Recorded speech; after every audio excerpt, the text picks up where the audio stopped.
Well, good evening to those that have joined us online this early evening for our second webinar update. So the first one went really well, and we had some good positive feedback. We didn't get a lot of Q&As through the process, but we've been hit with emails and phone calls. So it's been really good to engage with the community and get some better understanding out there on what the SUIPS means. So as you're aware, we're going out with our 2022-23 draft annual plan.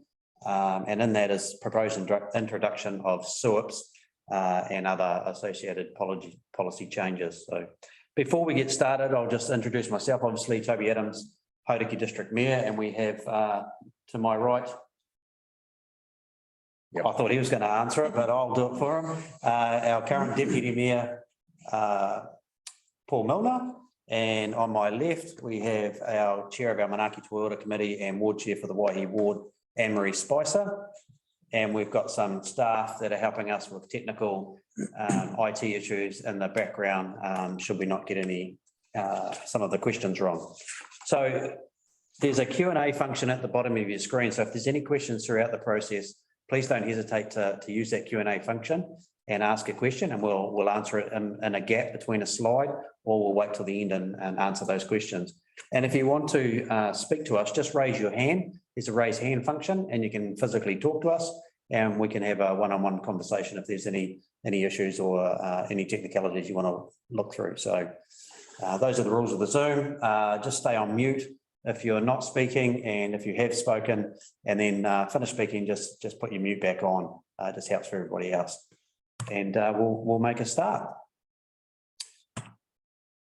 So our agenda for this evening is an overview on what we're consulting on, the annual plan, what the annual plan means in a nutshell, the multiple factors, and I say multiple because there's lots of factors that affect our rates next year, SUIPS and how we've got to our current proposal and what those SUIPS mean and what it means for every different ratepayer, and some frequently asked questions, and then we'll have some questions hopefully from you out there in the World Wide Web, and a little bit of discussion time.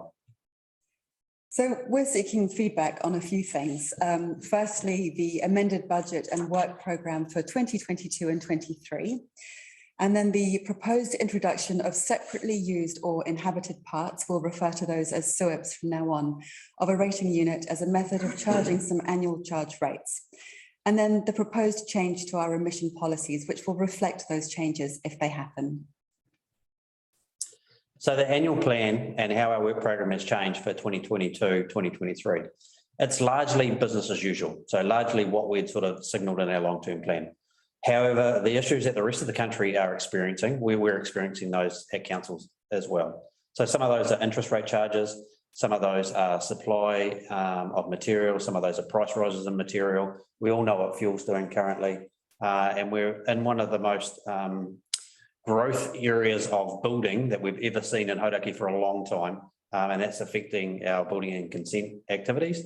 And then we've also got a high level of activity, obviously in the construction sector, which also affects our ability to complete some of our capital works programs.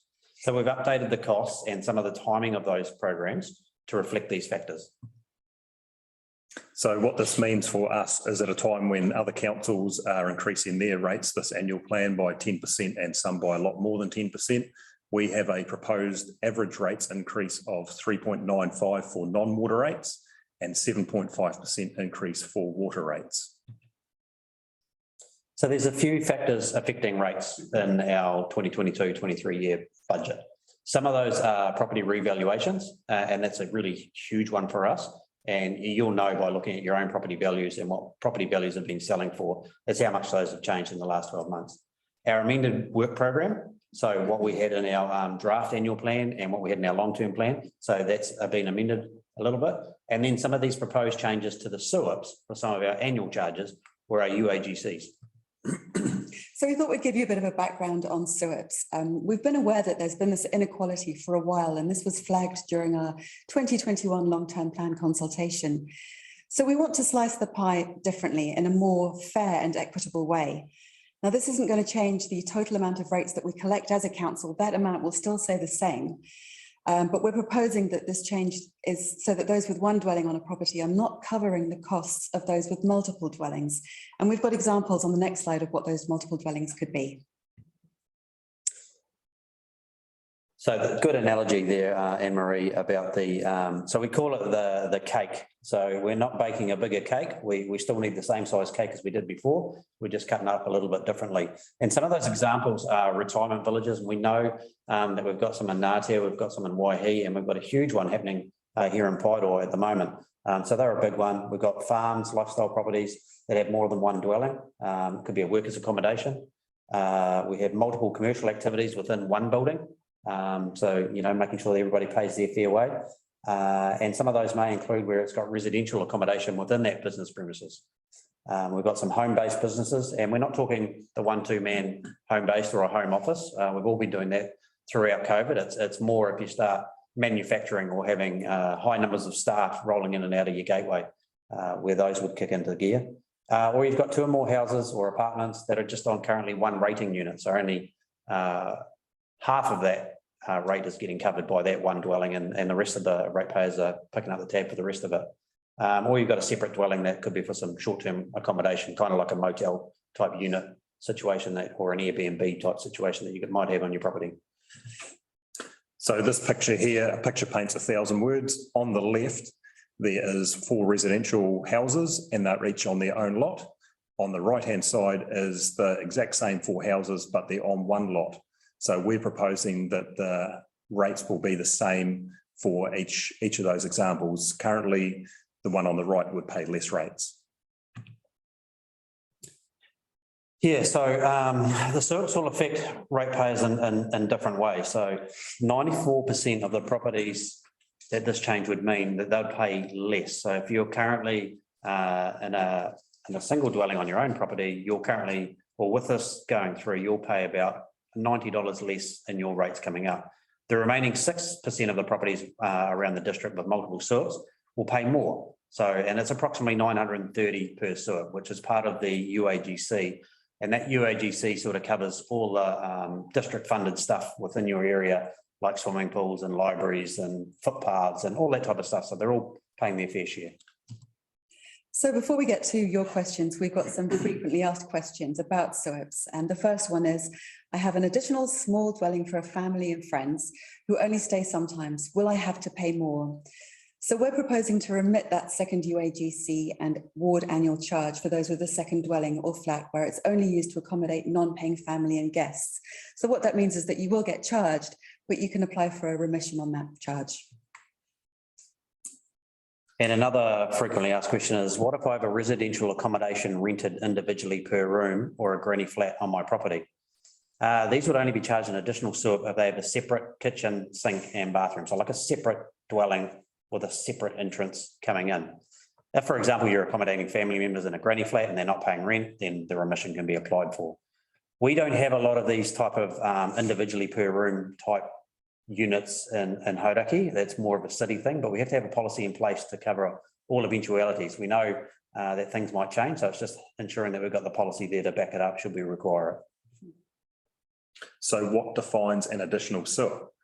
An additional SUIP would have a separate entrance, not necessarily external, and as we mentioned before, a separate bathroom and kitchen sink. So it's completely self-contained and has living and sleeping areas that are completely separate from the main house. We have a second dwelling, but no one lives in it. Does this charge apply to me? Well, yes, it does, even if no one's currently living in it. No different than if you owned a rental house and no one was living in it. It could be. But then you could also still apply for that remission if it was empty for a long period of time. So the next question is, how does this change affect my farm? If your farm only has one dwelling, then you will continue to pay one UAGC and one ward charge annually, and you will probably end up paying less. But if your farm has got 2 or more dwellings, like workers' houses, you'll have to pay a UAGC and a ward annual charge per separate part. So, for example, for every farmhouse in the Waihi ward, you'd have to pay an additional $939. In Paeroa, it'll be $974, and in the Plains ward, $876. So now we want to hear from you. Have you got any burning questions you'd like to ask? Because now is your chance. So if anyone's online and wants to raise a question or raise your hand and speak to us, more than happy to. I've been queried a few times about the farmhouse one and why farmers would need to pay extra. And the easiest way that I've been able to explain it is because most farmers, like back in the day when you got on a farm, it was part of your package and you didn't get any extra money for it, and it was not the right thing to do at the time, and the law has changed and now you must pay rent, and so the farm that you work on pays you accordingly, and then you pay rent back to the farmer. Now, if you were coming into the district from another area, say, just using that as an example, and moved into town and you were renting a house, you would pay your fair share of the rates. So no different than if you're a family coming into a farm, that you're just paying that fair share of the rates on that. So we've got a question coming online. I can see one of the staff is typing an answer, but we might be able to speak to that. How soon will the new plan come into place, and will it be a gradual process or all at once? So so part of this consultation, it'll get signed off with our annual plan. So it would come into effect June 30 this year.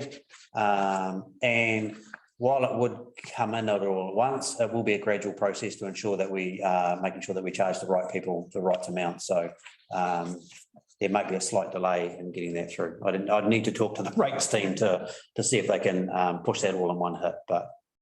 And maybe Steve can clarify this, but I think with that one hit per extra property, you'd get that spread out throughout the year's payments, wouldn't you? It wouldn't be one hit at the start. Yes. Yeah. Yeah. Yeah. So it'll be for the next rating year. So that's the 1st of July this year, and it's for the next rating year. So it doesn't affect everything up until the 30th of June. It's from July next year. Yes. July this year, sorry. Yeah. For the next rating year. We've had a few questions come through about, there's a bit of confusion around caravans, house buses and cabins that people might have on their property. And we've touched on this slightly, but could you define the word dwelling?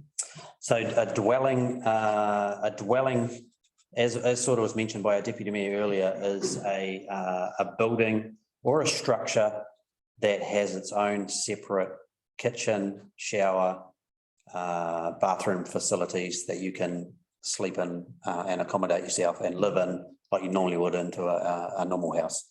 So that's the definition of a dwelling. So a cabin, I mean, lots of people, we've all had teenagers at some point, and some are going to get teenagers. At some point you want to kick them out and push them into a cabin at the back of the section. So when you do that and get one of those little cabins, they wouldn't be charged, obviously, or a caravan. Another question that's come through is, why is there a difference between the ward annual charges? Oh, that is a good one. Did you want to tackle that one? We could have a go at that. The ward charges are different because there's a different number of ratepayers in each ward, and there's a different set of projects that each ward has agreed to pay for. So it's no different to what one family does compared to the neighbouring family does. You've got a different set of priorities. So each ward has their own priorities, which are consulted on through the annual plan and long-term plan, and then it's divvied up among the number of rating properties in each area as to who has to pay how much. Well answered. Very good. Another question, I could probably answer this one, I think, is when are property revaluations coming out? And I believe it's June, isn't it? Yes. Yes. Yes. So that will happen in June. And revaluations are a good thing and a bad thing. Generally, when you're talking to the bank managers or trying to sell your house, they're a really good thing. When you're trying to buy a house, they're not a very good thing. And when you're paying rates on them, obviously you feel sort of like you're getting stung. But that's the cruel world we live in as far as revaluations and what property prices are worth when we're dipping out rates. I think an important part on the revaluations to remember is if your valuation doubles, it doesn't mean we're going to double your rates. We set the amount of money we need to collect to do all of the council activities, and then your valuation just helps us work out what your share of those rates will be. So if everybody's house doubled in price, it would have no effect on how much rates we're asking to collect, but the 3.95% average is how much your rates you could expect them to go up by. And I have to say, we're pretty proud that we've kept it at 3.95. We've had some troubling years with COVID, and there's a lot of councils around us and throughout New Zealand that came out with zeros through those COVID times and are now looking at 10, 15% rate increases. And we've kept ours around that 4 to 4.5%, and we had signalled that we were going to be somewhere around the 5%, but we've managed to keep it under the 4%. So we're pretty happy with that, and we know that we're doing the right thing in spending the money that we have. As the Deputy Mayor was mentioning about the slice, we'll talk about the pie a little bit. The total rates we collect is like one big pie, and everyone's allowed a slice of that pie, and it's just ensuring that everyone's paying the fair amount for their slice of the pie, and somebody else isn't paying for somebody else's slice, and you're not getting a slice for free. So that's the easiest way to sort of explain it, to ensure that we can get everybody the services that they need and everyone's paying their fair way. So we've got one more question here. I run my business from home, but mainly work as a contractor away from my property. Will I be charged a SUIP? No. So we're not. It's not targeted to because we want people still to be able to be innovative as they are as Kiwis and be able to operate a small home business. So if you're just working there and you've got a home office or you're just travelling in and out of there, like a lot of people have been doing throughout COVID, working from home, then you're not classed as a home business as such when we're talking about SUIPS. It's more when you start manufacturing or having more impact on our roading infrastructure with vehicles coming in and out due to high staff numbers.